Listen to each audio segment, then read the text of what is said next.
તિરંગા યાત્રામાં હાલારવાસીઓ દેશભક્તિના રંગે રંગાયું। 78મી સ્વતંત્રતા દિવસની ભવ્ય ઉજવણી હર ઘર તિરંગા અભિયાન હેઠળ શહેર સ્વચ્છતા અભિયાન પણ હાથ ધરાયું। ભારતની આઝાદીના 78મા વર્ષગાંઠની પૂર્વ સંધ્યાએ જામનગરમાં રાષ્ટ્રપ્રેમનો માહોલ છવાયો હતો। જામનગર મહાનગરપાલિકા અને જિલ્લા વહીવટી તંત્રના સંયુક્ત ઉપક્રમે હર ઘર તિરંગા અભિયાન અંતર્ગત એક ભવ્ય તિરંગા યાત્રાનું આયોજન કરવામાં આવ્યું હતું। લાખોટા તળાવના લાખા ગેટ પહેલી શરૂ થયેલી આ યાત્રામાં હજારોની સંખ્યામાં નાગરિકો ઉત્સાહભેર જોડાયા હતા।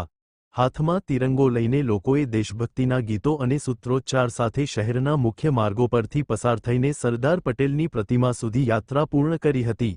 આ યાત્રામાં શાળાના વિદ્યાર્થીઓ, એનસીસી સ્કાઉટ ગાઈડના દળો, સામાજિક સંસ્થાઓ, યુવા મંડળો, અધિકારીઓ અને શહેરના આગેવાનો, આર્મીના જવાનો, હોમગાર્ડ, પોલીસ તથા મહાનગરપાલિકાના કર્મચારીઓ પણ સામેલ થયા હતા।